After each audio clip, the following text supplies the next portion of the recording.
الصلاۃ والسلام علیک یا رسول اللہ۔ حضرت علی رضی اللہ تعالی عنہ کا طویل اور عبرت انگیز خطبہ۔ حضرت علی رضی اللہ تعالی عنہ نے یہ خطبہ ارشاد فرمایا، تمام تعریف اللہ ہی کے لیے ہے، میں اس کی تعریف کرتا ہوں، اسی سے مدد چاہتا ہوں، اسی پر ایمان لاتا ہوں، اسی پر بھروسہ کرتا ہوں۔ میں اس بات کی گواہی دیتا ہوں،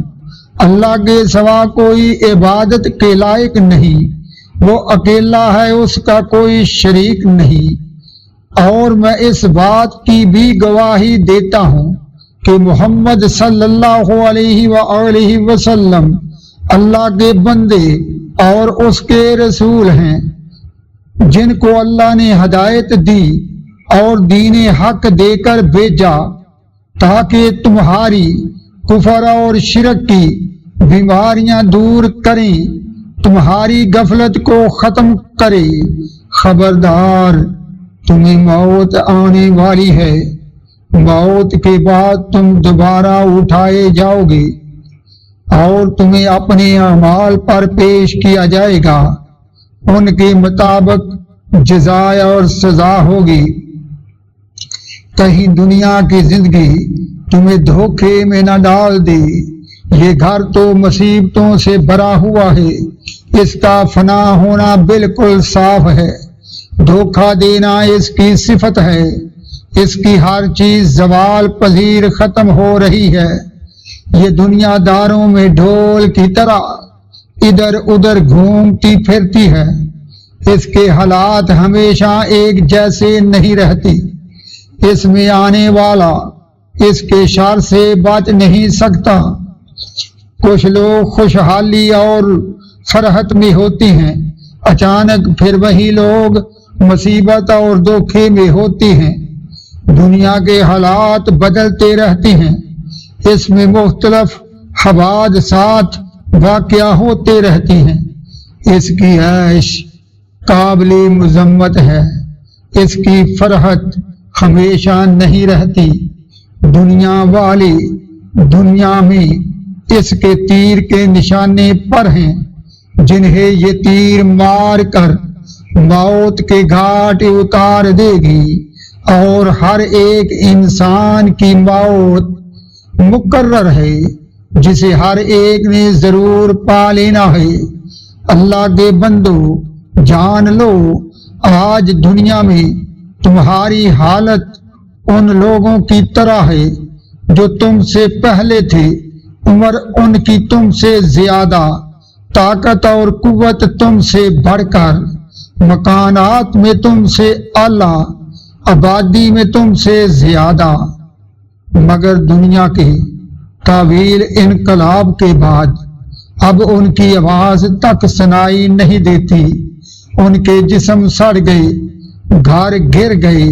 آبادیاں بے نام و نشان ہو گئیں، اونچے اونچے محلات اور گلیچوں اور گاؤں تکیوں کے بجائے اب پتھر، اینٹ، مٹی کی قبروں اور ویران لحدوں میں پڑے ہوئے ہیں۔ ان کی قبریں قریب قریب ہیں، ان کے رہنے والے اجنبی اور پردیسی ہیں، جنہیں ایک دوسرے سے وحشت ہے، ایک دوسرے سے ہٹ کر اپنے آپ ہی میں مشغول ہیں، نہ آبادی سے معانست، نہ بھائی بند اور پڑوسیوں کی طرح ایک دوسرے سے تعلق، ہر چند کے ان کے ٹھکانے قریب قریب ہیں، مگر میل جول کی کوئی صورت نہیں۔ میل جول کی صورت کس طرح ہو سکتی ہے جبکہ فنا کی چکی نے انہیں پیس ڈالا، مٹی اور پتھروں نے ان کے جسموں کو کھا لیا، زندگی کے بعد موت کا لقمہ بن گئے، ناز و نعمت کی عیش کے بعد ٹکڑے ٹکڑے ہو گئے، دوست اور ساتھی حزین و غم زدہ چھوڑ گئے، ہمیشہ کے لیے آسودہ خاک ہوئے، ایسے گئے کہ لوٹنے کا نام و نشان نہیں۔ نہ کبھی لوٹ سکتے ہیں، غور سے سنتے ہو کیا اعلان حق؟ فرمایا آپ کے رب تعالیٰ نے قرآن پاک میں سورۃ المؤمنون کی آیت نمبر 100 میں ہرگز نہیں،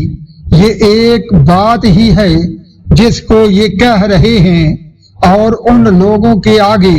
ایک آڑ ہے قیامت کے دن تک جان رکھو تمہارا بھی ایک روز یہی حال ہوگا،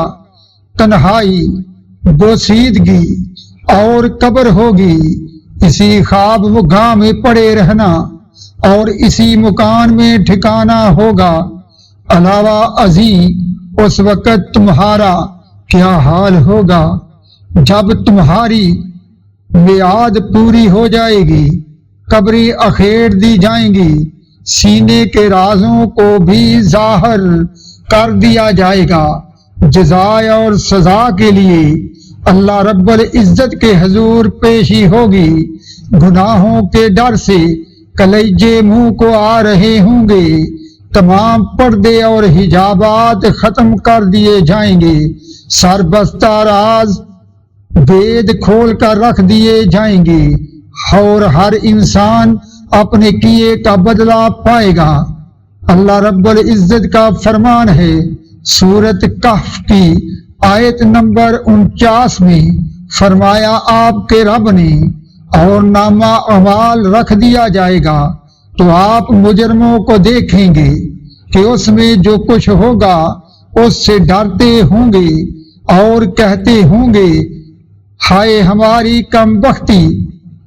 اس نامہ عمل کی عجیب حالت ہے کہ بے قلم بند کیے ہوئے نہ کوئی چھوٹا گناہ چھوڑا نہ کوئی بڑا گناہ، اور جو کچھ انہوں نے کیا تھا وہ سب موجود پائیں گے، اور آپ کا رب کسی پر ظلم نہ کرے گا۔ اللہ رب العزت ہمیں اور تمہیں اپنی کتاب کا عامل، اپنے اولیاء کا پیروکار بنائے۔ اللہ رب العزت ہمیں اور تمہیں اپنے فضل سے ہمیشگی کے گھر میں سکونت بخشے۔ بے شک اللہ ہی تعریف کے لائق اور بڑی شان والا ہے۔